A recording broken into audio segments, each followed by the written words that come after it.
Monsieur le procureur, bonjour. Bonjour. Avec vous aujourd'hui, nous verrons le thème, les sous-entendus que entend la loi par le terme de l'empoisonnement. Alors tout de suite, quelle est la définition du terme de l'empoisonnement, d'un terme purement juridique et pénal? Du point de vue de la victime, c'est le fait d'avoir consommé, ingurgité un produit qui est mauvais pour sa santé, qui peut aller jusqu'à la mort, ou en tout cas et qui peut provoquer vraiment un accident de santé très très grave. Du point de vue de l'auteur, il y a deux circonstances particulières qui sont vraiment très différentes. Il y a celui qui a voulu tuer quelqu'un par le moyen de l'empoisonnement, c'est un crime.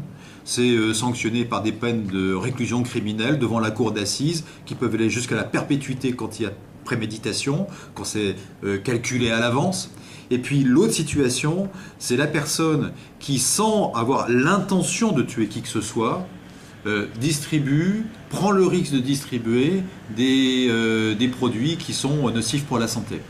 Alors, au niveau de l'empoisonnement volontaire, deux grandes catégories, volontaire et par accident, sans même penser, etc. Mais il y aura peut-être une subtilité, une troisième partie à un moment donné. On sait, mais on dit que volontaire, vous avez dit préméditation. Est-ce que tout empoisonnement volontaire et par préméditation, là encore, vous faites une deuxième classe dans les volontaires?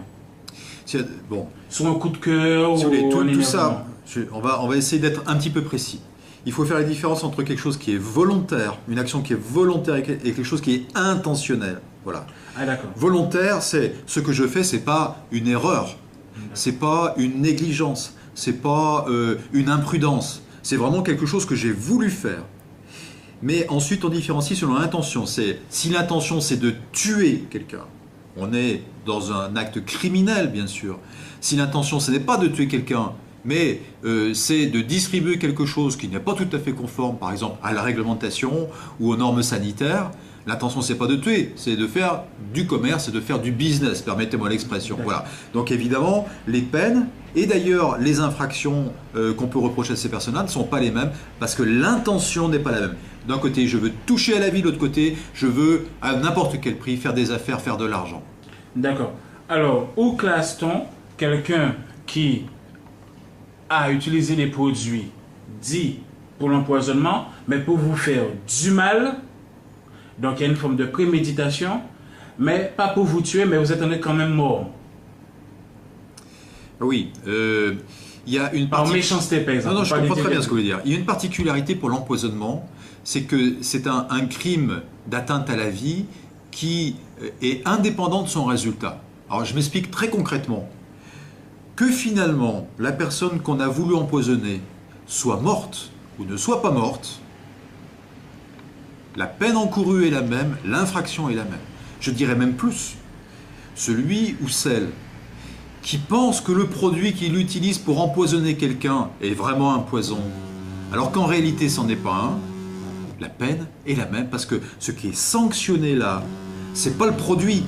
C'est la différence avec l'autre catégorie qu'on évoquait tout à l'heure. C'est l'intention de tuer par ce moyen-là. D'accord. Qu'encourt donc une telle personne? Celle qui est choisie. Voilà. Alors, en matière d'empoisonnement, c'est vraiment des peines qui sont très très conséquentes parce que on comprend bien, il y a un grand danger. C'est une manière très très pernicieuse d'agresser les personnes.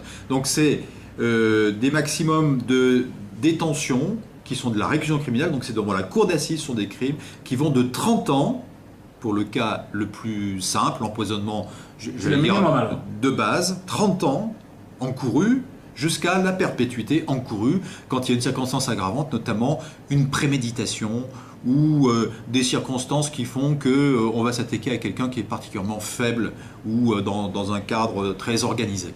D'accord, donc nous sommes bien d'accord. Que la personne en soit morte ou pas, mais il y a une réflexion d'atteindre la vie de cette personne, qu'elle soit devenue handicapée ou qu'elle ait eu simplement un malaise, vous encourez au minimum 30 ans aujourd'hui en France. Voilà, tout à fait. D'accord. Maintenant, venons aussi sur cet axe que nous, population, appelons ça vulgairement de l'empoisonnement par accident. Alors, est-ce qu'il y a des minima où là, c'est fractionné par pas mal de... Vous dites par accident.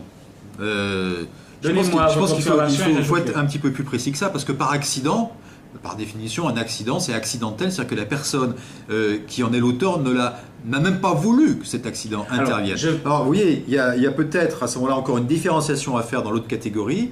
Il y a la personne qui sait qu'il y a un risque à, par exemple, mettre sur le marché des produits qui ne sont pas conformes, qui ne sont pas corrects, qui sont dangereux. Elle le sait, elle le fait quand même. Ce n'est pas un accident. C'est pas un accident. Non. Par contre, une personne qui mettrait sur le marché un produit qui a subi, sans qu'elle le sache, un accident, par exemple un accident dans la conservation, dans la chaîne du froid, et que tout ça a entraîné l'apparition dedans de produits type salmonelle, qui provoque cette maladie qu'on appelle la salmonellose. S'il n'y a pas de faute, s'il n'y a pas d'imprudence, s'il n'y a pas de négligence dans la conservation de la part de cette personne-là, ça n'est pas volontaire, il y a effectivement un aspect accidentel. Elle est responsable quand même, mais elle n'est pas responsable comme quelqu'un qui savait et qui l'a fait quand même parce qu'il veut quand même arriver à faire du profit sur ces produits-là. Alors, on va prendre en ce moment quelques exemples. La vente de produits avariés ou de produits qui à une certaine base ou à une certaine date étaient considérés comme, sauf que le produit est avarié. Là, c'est quoi? C'est du volontaire parce que vous savez qu'il est avarié.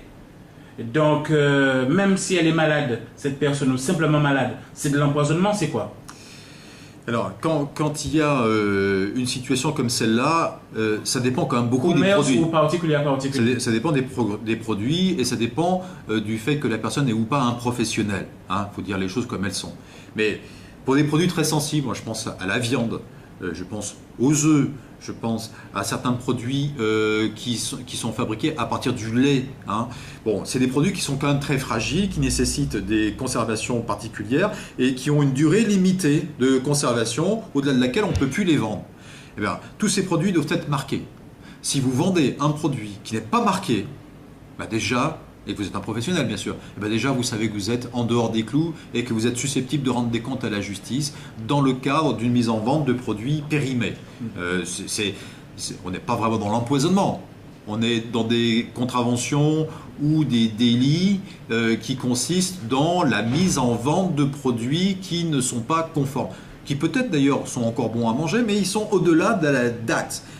Et par ailleurs, il y a beaucoup de produits qui n'ont pas de spécification de durée ou dans la dangerosité. Je pense par exemple aux jouets pour les enfants, dont on sait qu'il faut qu'ils répondent quand même à des normes de sécurité pour empêcher par exemple l'ingestion de l'œil du nounours, etc., qui peut être pour un tout petit enfant avoir des conséquences absolument dramatiques, mortelles même. Bon, donc il y a un vrai danger.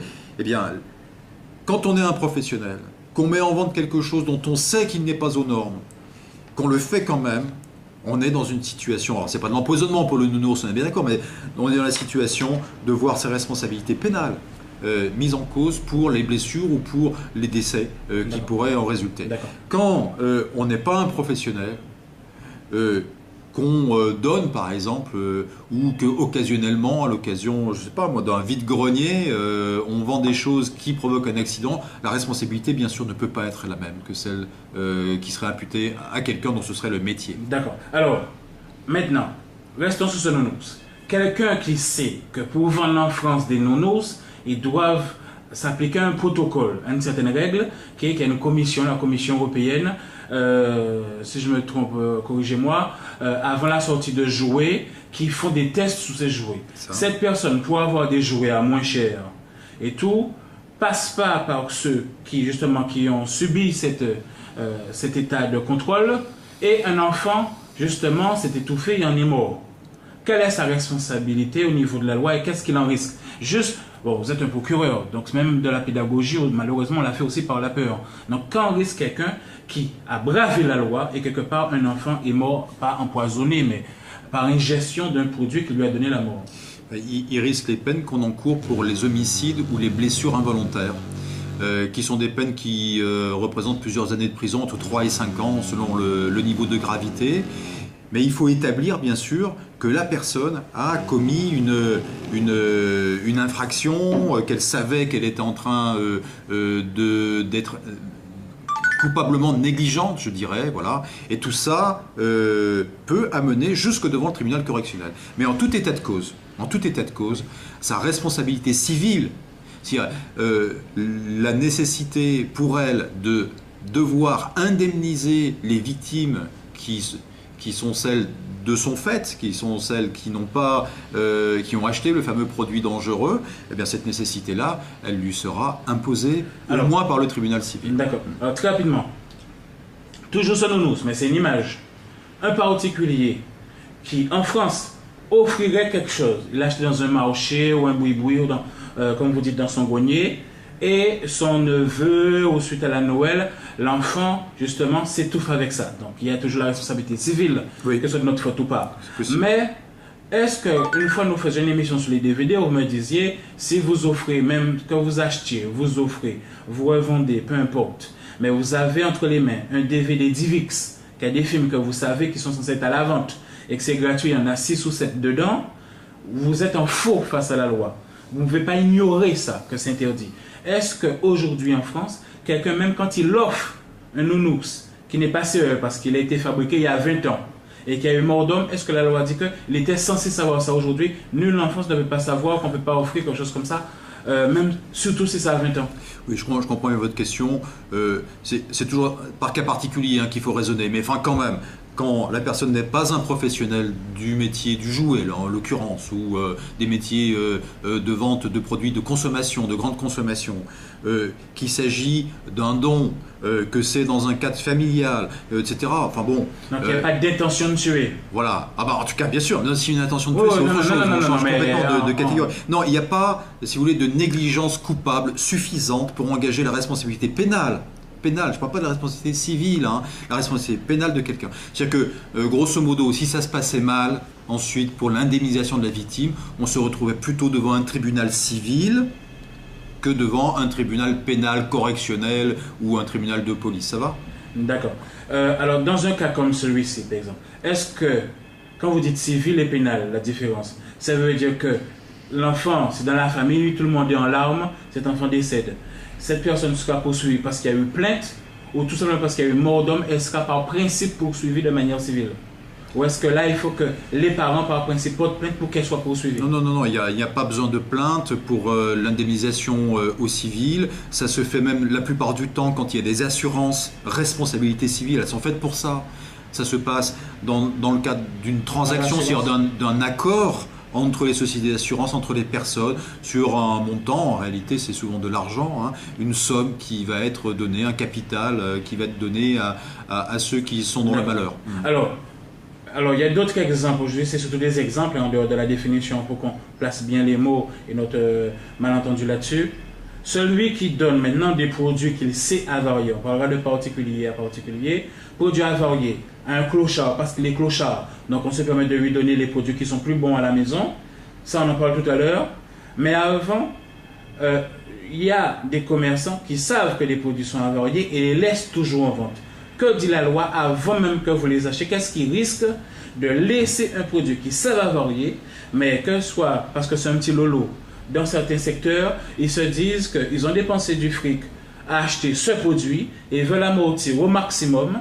Donc, même si c'est écrit la date d'aujourd'hui ou la date d'hier, veulent absolument le vendre. Et moi, je vais vous donner un exemple avant d'arriver au clochard. Que risquent ces personnes qui savent que le produit arrive à la limite? Il n'est pas encore vendu, mais qu'est-ce qu'ils risquent là en le gardant? Quand ce sont des particuliers... Non, commerçants. Voilà, oui, mais au départ, vous parlez des particuliers. Après. Voilà, quand ce sont des particuliers, vraiment, leur sort est très différent que quand ce sont des professionnels. Et c'est normal. Je veux dire, un professionnel, c'est un professionnel. Il doit connaître et respecter la réglementation qui s'applique à son métier. Voilà. Donc on ne s'improvise pas commerçant, c'est un vrai métier de commerçant, c'est pas simplement être derrière un comptoir et puis d'attendre le client, c'est plus que ça. Voilà. Donc il risque une poursuite au pénal, donc devant le tribunal correctionnel, pour avoir vendu de manière irrégulière des produits périmés ou des produits qui ont été mal conservés, qui sont en mauvais état. Et c'est un risque qui entraîne par ailleurs, devant cette même juridiction, la mise en cause de sa responsabilité civile, qui va donc consister à être condamné, à condamner ce responsable pour payer des dommages et intérêts aux personnes qui sont victimes. Dans certains secteurs, vous avez souvent, c'est l'enfant, on lui donne une petite monnaie, on lui dit va chez un tel acheter ça, etc. Soit ils ont des comptes dans le petit lolo ou ailleurs, et vous avez des personnes indélicates qui profitent que le client, en tout cas le porteur des sous, soit un enfant, pour lui placer le produit avarié. Et moi, je ne vais pas dire mon expérience, mais des fois, le gamin dans des campagnes, quand il revient avec le produit, le parent n'ira pas babiller contre la personne, mais va déjà donner 2 tapes à l'enfant.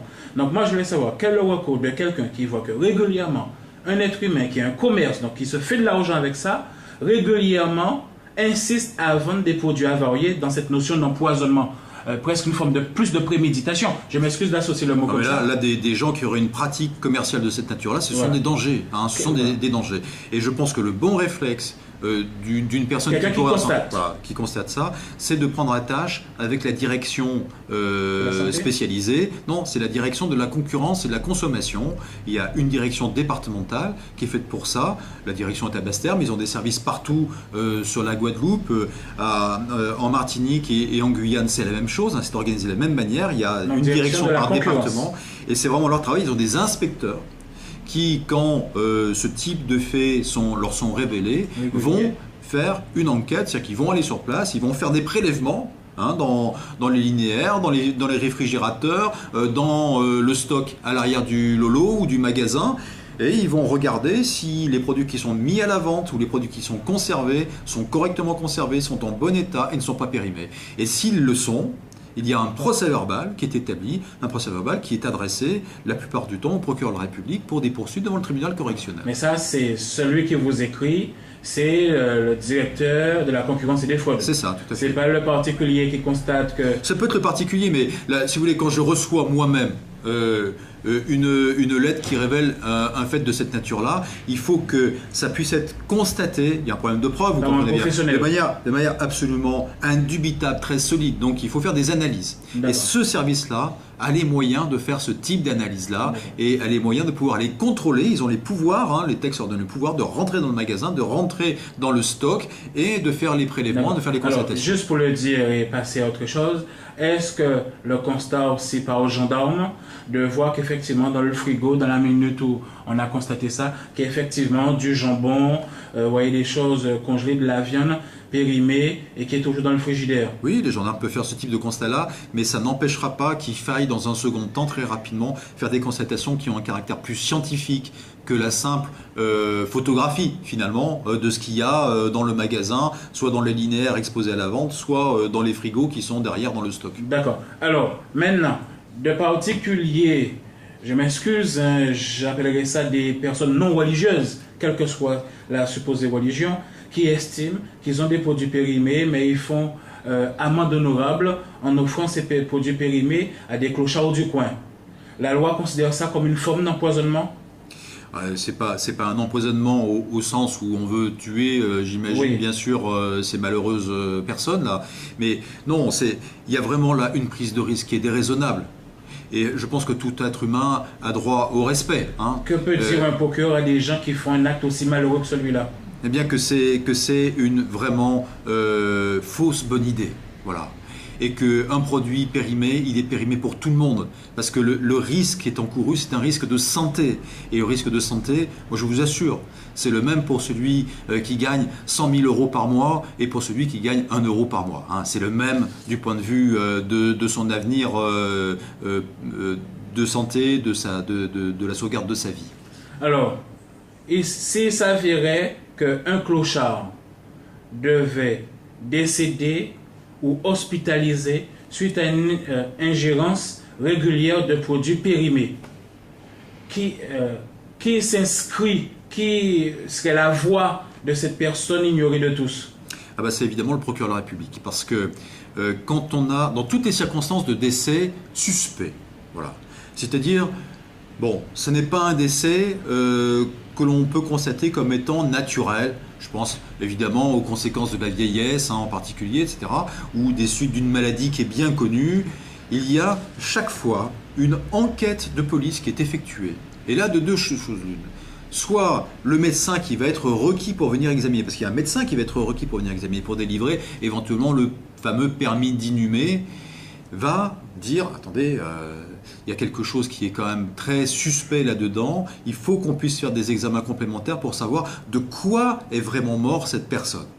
Et à ce moment-là s'ouvre une enquête particulière qui est à l'initiative du procureur de la République, qui est toujours informé de ces situations-là, qui s'appelle une enquête en recherche des causes de la mort. dans laquelle un service de police ou gendarmerie est saisi. La plupart du temps, une autopsie est faite par des médecins experts, des médecins légistes. Des analyses diverses sont faites pour rechercher précisément les causes de la mort. Et quand ces causes résultent d'une faute d'un tiers, alors là, on change, si je puis me permettre cette comparaison avec la bicyclette, on change de braquet. Et on passe à des poursuites pour blessure, et quand c'est un décès, hélas, pour homicide involontaire contre la personne qui a négligé de respecter des règles élémentaires d'hygiène et de sécurité en matière alimentaire.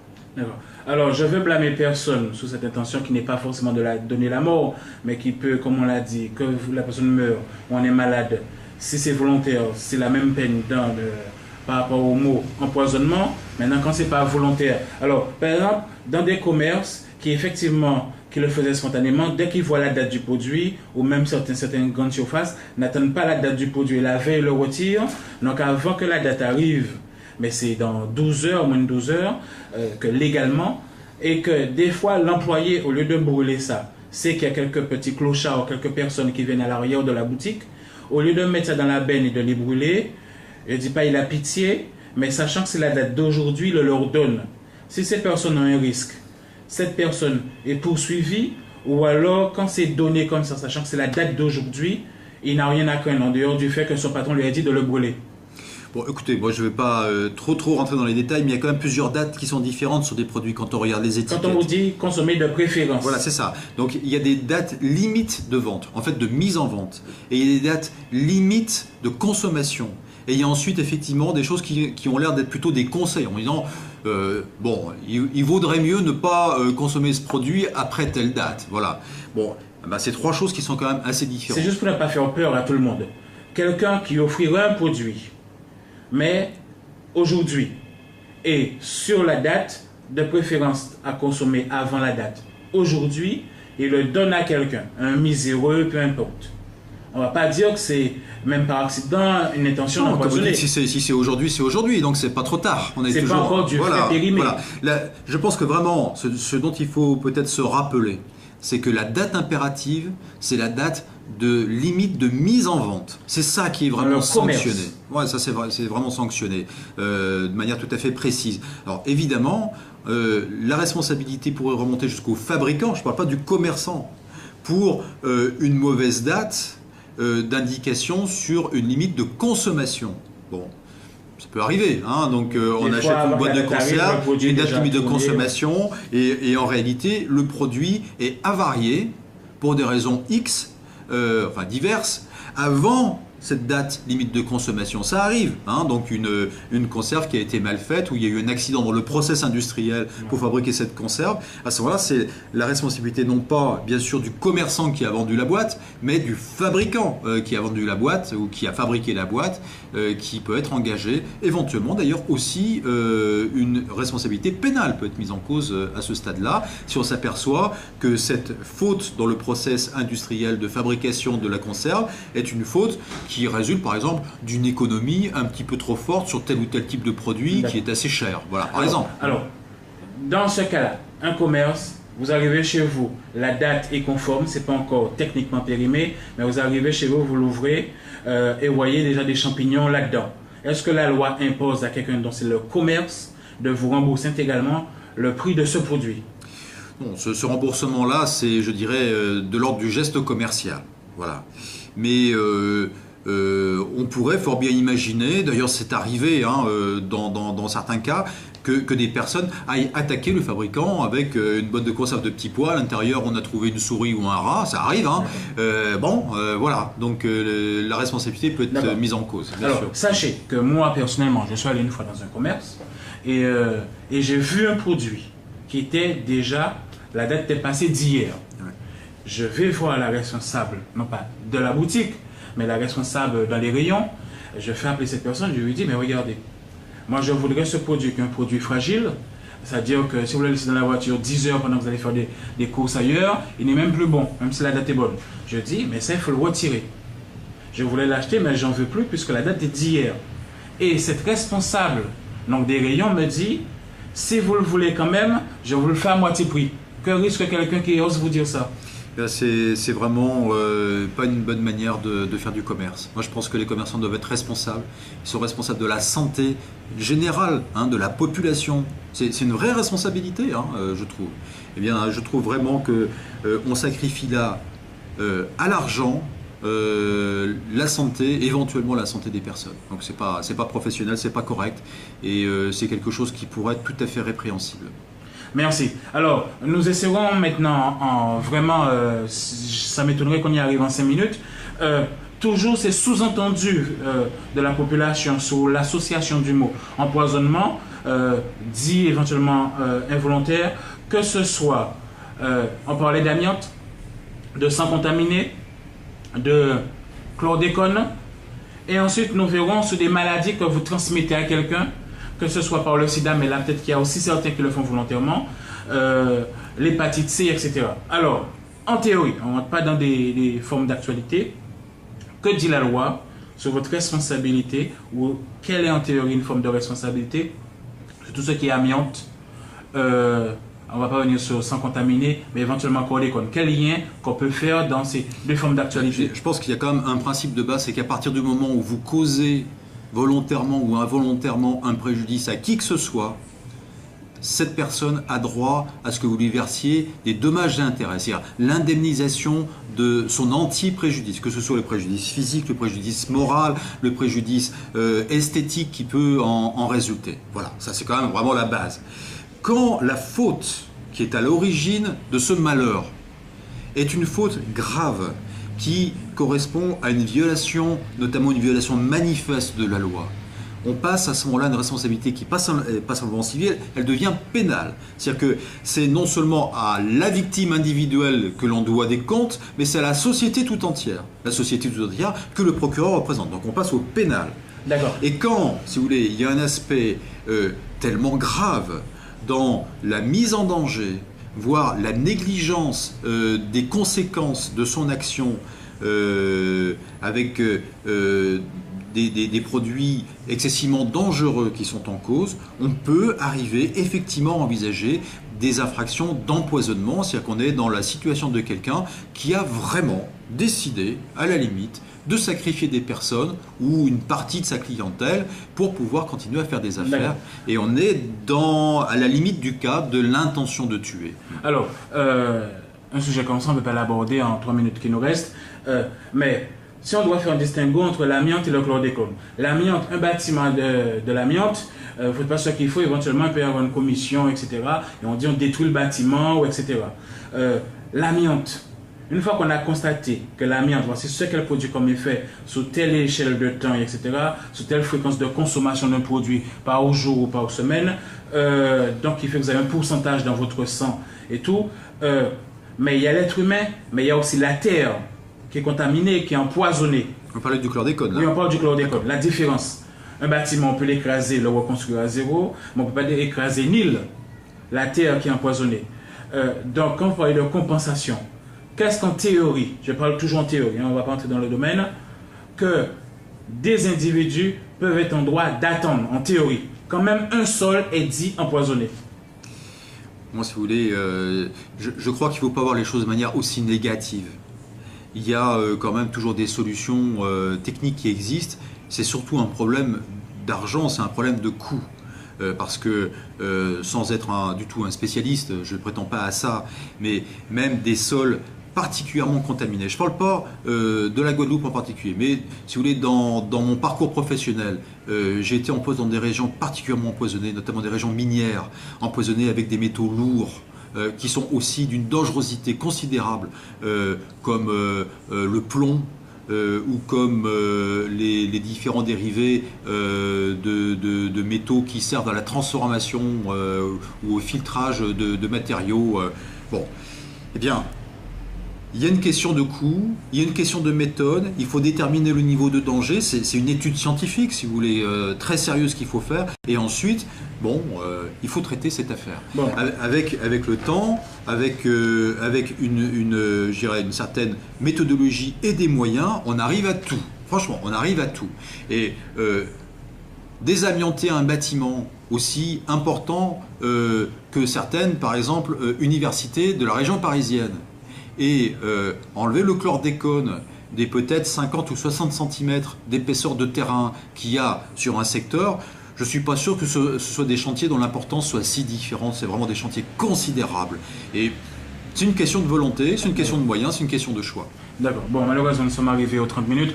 En gros, ce que je voulais vous dire, est-ce qu'aujourd'hui, on peut se faire l'hypothèse par rapport à la loi, quand on parle de dédommagement, que si on constate concrètement, pas toute une île, il y a Guadeloupe, Martinique, etc., mais un secteur, que quelqu'un qui vivait de ça, ou c'est cette personne qui vivait de ça, qu'en termes de dédommagement, pas simplement de l'argent, des fois j'ai envie de dire c'est trop facile, mais de se dire, nous donnons, nous gouvernement, ou nous, etc., qu'on reconnaît qui demain, mettre les moyens pour une culture hors sol, pour que vous continuiez votre activité, le temps que cette terre, pendant 20 ans, 30 ans, redevienne c'est pur naturellement. Est-ce qu'aujourd'hui, quand on parle de ces moyens, en théorie toujours, dans l'absolu, c'est quelque chose que les gens peuvent revendiquer? Comme vous dites, dans l'absolu, on peut le revendiquer. Et après, il y a la mesure du possible et du pas possible. Et cette mesure du possible et du pas possible, eh bien, c'est la responsabilité de la collectivité. C'est pas la mienne, parce que je ne suis pas, si vous voulez, le représentant de la population en Guadeloupe. Je ne suis pas ni un élu, ni un administrateur de la Guadeloupe. Je suis un procureur. Donc chacun son métier. Un administrateur, c'est quelqu'un qui a la charge de gérer, au nom de l'État en particulier, différents services, différentes compétences exercées par la collectivité au niveau de l'État. Bien. Donc, ça, c'est vraiment la responsabilité de ces personnes-là. Et elles doivent apprécier ce que vous dites est possible. Comme vous le dites, c'est en théorie. Moi, ce qui m'intéresse, c'est pas la théorie, c'est la pratique. Et la pratique, eh bien, ce sera à la mesure de ce que finalement le pays pourra faire. Voilà. Le pays décidera de faire. Si c'est vraiment priorisé, si on dit c'est ça le plus important aujourd'hui, ça pourra se faire certainement. Bon, mais c'est de l'effort, c'est du temps, c'est de l'argent, c'est un choix politique au sens le plus noble du terme. C'est un vrai choix politique. D'accord. En tout cas, le procureur n'intervient pas à ce niveau de cette situation. Maintenant, accident ou volontairement. Aujourd'hui, lors d'autres émissions, alors on a dépassé le terme, on essaie de faire très court, que aujourd'hui, parmi les personnes qui ont le virus du SIDA, c'est juste pour étayer l'exemple, 20% de ceux-ci... Des personnes qui sont touchées par le VIH. Donc, 20% de ceux-ci, mais qui sont aussi mariés, je parle chez les hommes, aujourd'hui, ont des rapports sexuels avec leurs femmes et ne mettent volontairement pas de préservatif et ne disent rien à leurs femmes. Alors, leurs femmes ne le savent pas. Donc, d'une certaine manière, lors du rapport sexuel, d'une certaine manière, elles sont contaminées, donc empoisonnées. Et non, ça ne me regarde pas de savoir quelles sont les motivations ou pas. Ne disent pas et continuent à contaminer quelqu'un. Que dit la loi face à ça? Demain, une femme l'apprend, certes, c'est son mari, quel est son recours? On essaie de faire au plus précis, par rapport au temps. C'est la même chose que tout à l'heure. Soit il est établi que celui ou celle qui a contaminé une autre personne l'a contaminé pour lui faire mal, éventuellement pour provoquer son décès, et à ce moment-là, on est dans un empoisonnement, à l'évidence, par ce moyen particulier-là. C'est-à-dire qu'on utilise une maladie comme étant un poison, voilà, pour tuer, pour blesser. Soit on est dans quelque chose qui est une autre nature, c'est une négligence, c'est quelque chose où, si vous voulez, un manque de respect, hein, je dirais, voilà, par rapport à la personne qui va être contaminée. Et à ce moment-là, on est dans le cas de responsabilité pour des faits qui sont involontaires. Il n'y a pas une intention de faire mal, il y a simplement une grave négligence, une faute inacceptable. Peut-être que je ne suis pas d'accord avec vous sur le mot involontaire. Quand un médecin vous dit vous avez le virus du sida, que vous savez comment ça se transmet, et avec votre propre femme, ou fiancée, ou copine, vous allez faire un rapport sexuel non protégé, j'appelle pas ça un accident. Je ne dis pas que vous le faites dans le but de tuer quelqu'un, mais à partir du moment où vous avez un rapport sexuel non protégé, que vous savez que vous avez le virus en vous, j'appelle ça plus un meurtre que de l'empoisonnement. Vous voyez? Donc, comment on peut dire que cette personne était négligente? Je vais essayer de donner un exemple parallèle, peut-être que ça va éclairer notre entretien. Une personne qui prend le volant de sa voiture après avoir ingurgité 3 tissecs, 3 verres de rhum, c'est quelqu'un qui fait courir aux autres, il le sait, un danger absolument mortel. Et s'il tue ou s'il blesse quelqu'un, sa faute pénale sera évidemment engagée, mais pas devant la cour d'assises pour assassinat.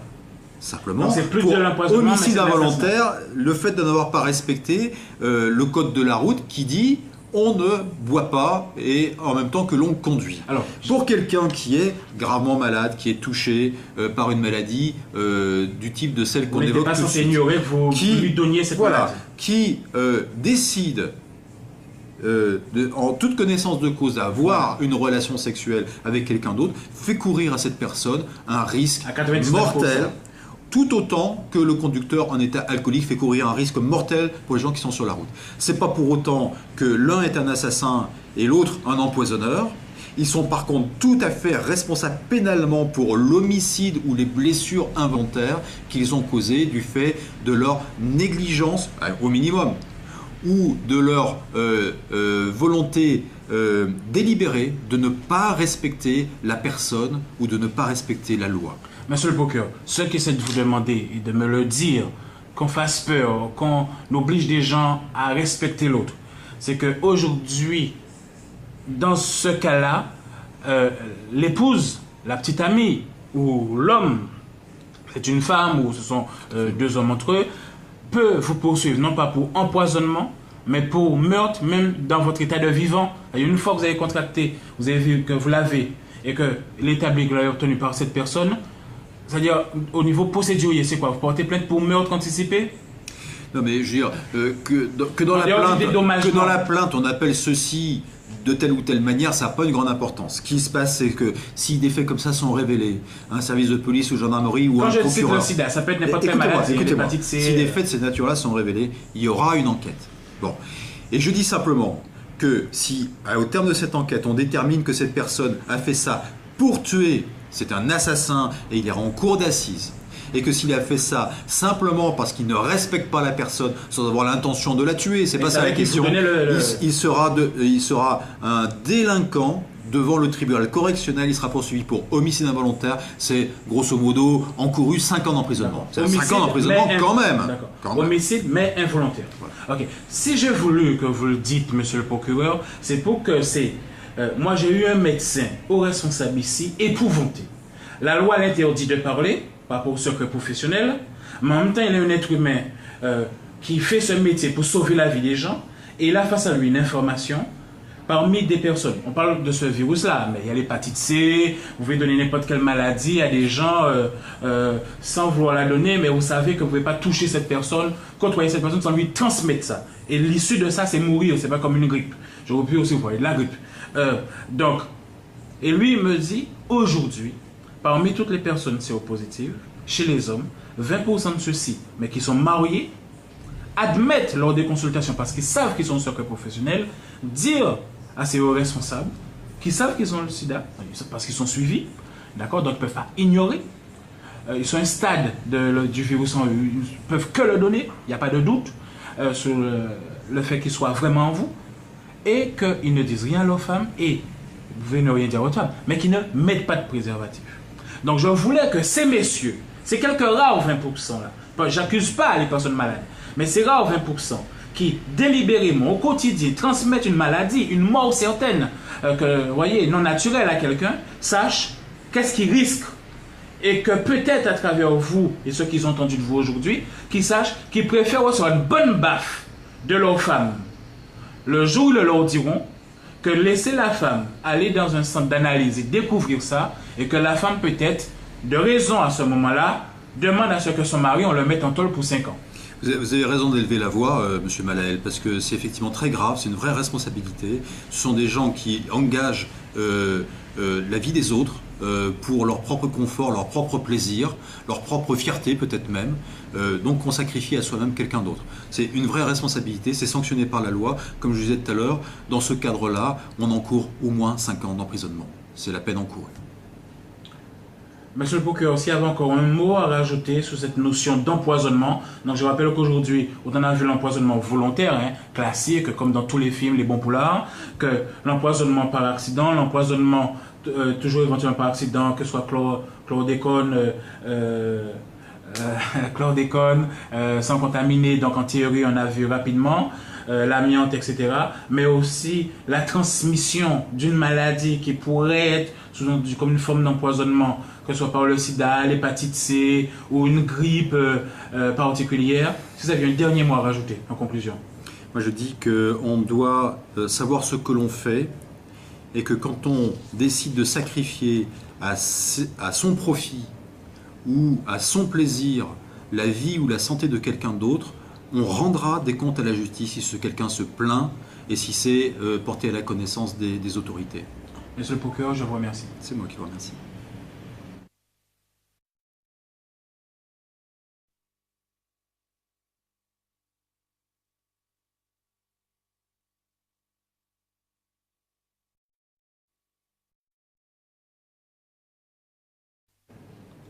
Monsieur le procureur, bonjour. Bonjour. Avec vous aujourd'hui, nous verrons le thème, les sous-entendus et que entend la loi par le terme de l'empoisonnement. Alors tout de suite, quelle est la définition du terme de l'empoisonnement, d'un terme purement juridique et pénal? Du point de vue de la victime, c'est le fait d'avoir consommé, ingurgité un produit qui est mauvais pour sa santé, qui peut aller jusqu'à la mort ou en tout cas qui peut provoquer vraiment un accident de santé très très grave. Du point de vue de l'auteur, il y a deux circonstances particulières qui sont vraiment très différentes. Il y a celui qui a voulu tuer quelqu'un par le moyen de l'empoisonnement, c'est un crime, c'est sanctionné par des peines de même plus. Celui ou celle qui pense que le produit qu'il utilise pour empoisonner quelqu'un est vraiment un poison, alors qu'en réalité c'en est pas un, la peine est la même parce que ce qui est sanctionné là, c'est pas le produit. C'est la différence avec l'autre catégorie qu'on évoquait tout à l'heure. C'est l'intention de tuer par ce moyen-là. D'accord. Qu'en court donc une telle personne? Celle qui est choisie. Voilà. Alors, en matière d'empoisonnement, c'est vraiment des peines qui sont très très conséquentes parce que on comprend bien, il y a un grand danger. C'est une manière très très pernicieuse d'agresser les personnes. Donc c'est des maximums de détention qui sont de la réclusion criminelle, donc c'est devant la cour d'assises, sont des crimes qui vont de 30 ans. D'un côté, je veux toucher à la vie, de l'autre côté, je veux à n'importe quel prix faire des affaires, faire de l'argent. D'accord. Alors, où classe-t-on quelqu'un qui a utilisé des produits dits pour l'empoisonnement, mais pour vous faire du mal? Donc, il y a une forme de préméditation, mais pas pour vous tuer, mais vous êtes quand même mort. Oui. Il y a une par méchanceté, par exemple. Non, je comprends très bien ce que vous voulez dire. Il y a une particularité pour l'empoisonnement, c'est que c'est un crime d'atteinte à la vie qui est indépendant de son résultat. Alors je m'explique très concrètement. Que finalement, la personne qu'on a voulu empoisonner soit morte ou ne soit pas morte, la peine encourue est la même, l'infraction est la même. Je dis réclusion criminelle devant la cour d'assises qui peuvent aller jusqu'à la perpétuité quand il y a préméditation, quand c'est calculé à l'avance. Et puis l'autre situation, c'est la personne qui, sans avoir l'intention de tuer qui que ce soit, prend le risque de distribuer des produits qui sont nocifs pour la santé. Alors, au niveau de l'empoisonnement volontaire, de grande catégorie volontaire et par accident, sans même penser, etc., mais il y aura peut-être une subtilité, une troisième partie à un moment donné. On sait, mais on dit que volontaire, vous avez dit préméditation. Est-ce que tout empoisonnement volontaire et par préméditation, là encore, vous faites une deuxième classe dans les volontaires? Bon. Sur un coup de cœur si ou tout ça, on va essayer d'être un petit peu précis. Il faut faire la différence entre quelque chose qui est volontaire, une action qui est volontaire et quelque chose qui est intentionnel. Voilà. Ah, d'accord. Volontaire, c'est ce que je fais, c'est pas une erreur, c'est pas une négligence, c'est pas une imprudence. C'est vraiment quelque chose que j'ai voulu faire. Mais ensuite, on différencie selon l'intention. Si l'intention, c'est de tuer quelqu'un, on est dans un acte criminel, bien sûr.